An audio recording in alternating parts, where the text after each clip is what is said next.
Hello everyone. Today we discuss about model 4, that is motivation, session 4. So we'll be discussing about what is motivation, the definition, and the types of motivation. Okay. So before jumping on the definition, so what is motivation? Motivation is just kind of thing that pushes you forward to do some task which you're finding it difficult or which you want to achieve that in your life. Okay. So basically, the definition of motivation: a motive is an inner state that energizes, actuates, activates, or moves, that directs or channels the behavior towards the goals. Okay, in here in the definition, there are some kind of elements that pushes towards to our respective goals. For that reason, we have the motive, we have the states, the different state varies like energizes, actuates, activates, and hence that directs. Okay, so some kind of elements are there in order to motivate you and to achieve the goal. Motives are restlessness, a lack of you, a force. Why a force? Because it makes you push to do that task, something, to do that something. Once you get the grip, you become motivated to do that kind of work. Certain keywords are used here like force, lack of you, motive, elevate, and so on. So the key to understand the motive seems to lie in the meaning, like the state, the energizer, the actuates, and hence in order to achieve our goals. Okay, so this is just a basic diagram based on the psychological study of human behavior. First of all, we have the needs. Since I said you there are certain elements in the motivation, like here the needs, drives, and goals. Needs in the sense, suppose if you want to pursue MCA with 99%, so we have the need to do it, right? So that becomes a deprivation. Drives, in order to achieve 99.99%, what you want to do? You have to study hard. You want to spend 8 hours, 16 hours, do not sleep. So that makes your drives, that is makes your affection, or what that makes you satisfied. And goal, whatever, so suppose you want to reach 99% passing marks, it's a goal. So that reduces your drives, that once you get your 99.99% goal, there is no need of studying 8 hours, 16 hours after that passing marks. Okay, so this diagram gives general kind of explanation about the motivation, that's needs, drives, and goals. That is the deprivation with direction.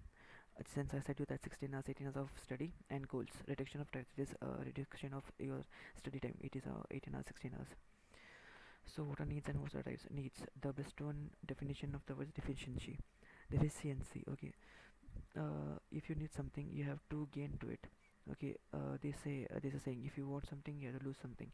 So for that reason, for the need of any kind of thing, you have to if you want to achieve that, you have to lose something. Like if you want to achieve 99.99%, you have to live apart from all the other activities in order to study.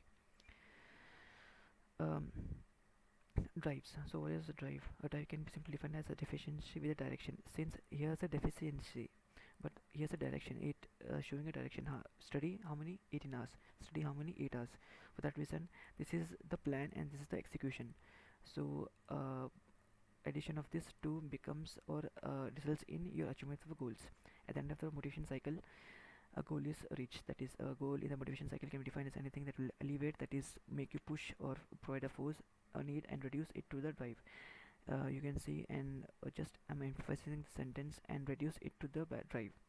So whatever drives are, whatever execution of plans are, 8 or 16, that will reduce once you reach the goals. So this was about the motivation definition and also the elements between this, that is the needs, the drives, and goals.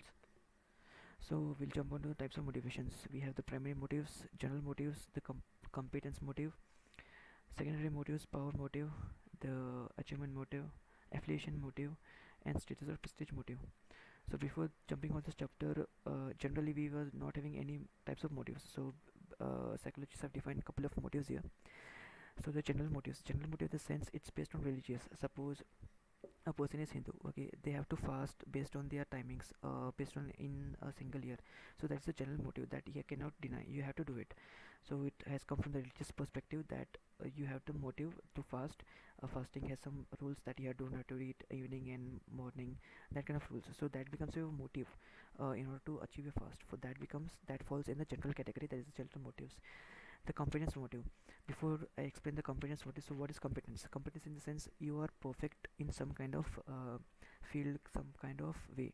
Suppose for example, Amar has a competence in playing the cricket, that is he is a master or has achieved master level in playing cricket.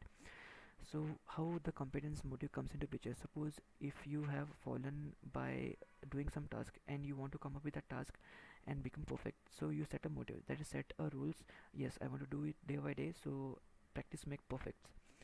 So that by that saying or by that principle, if you follow, then that becomes your motive.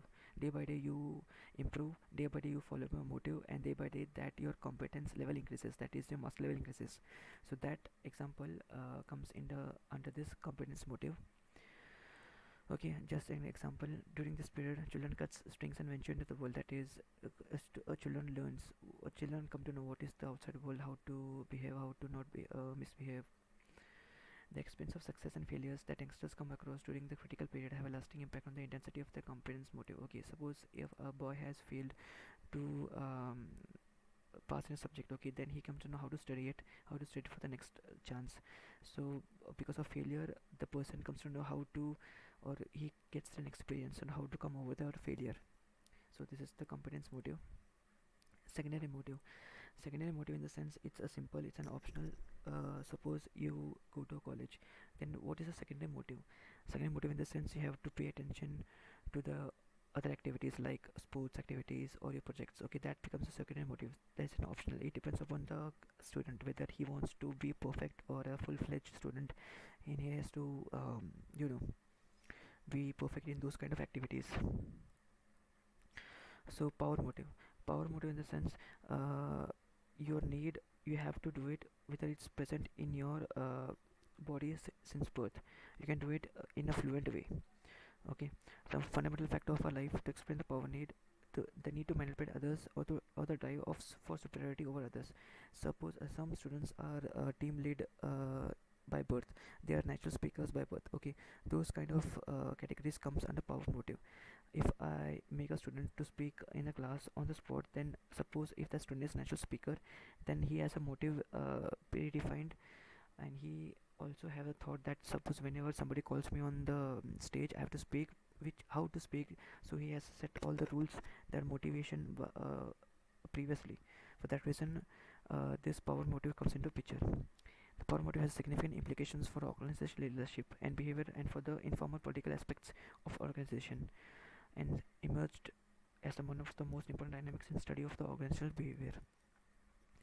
The achievement motive. This is a self-explanatory motive, where in this, once you have achieved, what is the feeling? So what is your goal? Whether you want to continue that motive which you are after achievement, or you want to leave that goal after achievement, depends upon the individual aspects or individual mentality. Motive can be expressed as a desire to perform in terms of excellence or to be successful in the competitive situations. Suppose you have achieved 99.99% in the MCA exam. It depends upon whether you want to keep that motive the lifelong, or you want to end on that. Okay, so this is the achievement motive.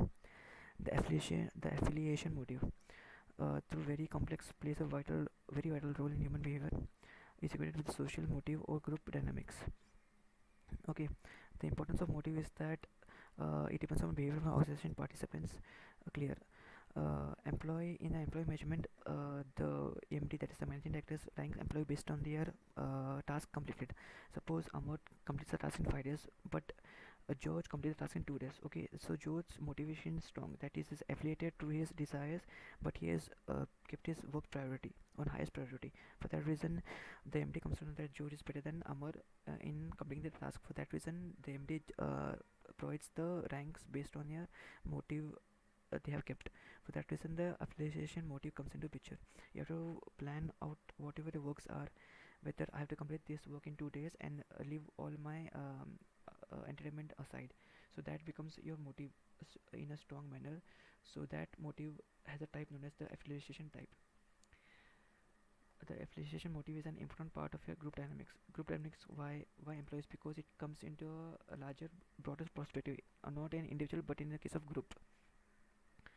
Status or prestige motive. Okay, uh, um, I'll just explain with an example. A man's prestige, in other words, is how he expects to be treated, and it has therefore a definite effect on how comfortably, conveniently, and efficiently he can expect to get along in life.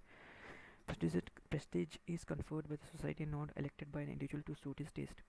Here basically the status prestige motive in the sense, suppose you have a lead or leader in your society, you take the motivation from him, also you give some advice, so basically giving a respect to them. So what if some people give the respect, what the some people doesn't give the respect, so that leader will tend to know that some people will listen to me, some people don't, so I am not able to be a complete leader. So that determines, or that part of comes in this state of a prestige motive. So this was about the motivation definition, the types of motivation. Any doubts regarding this, just message me, and thank you for your time.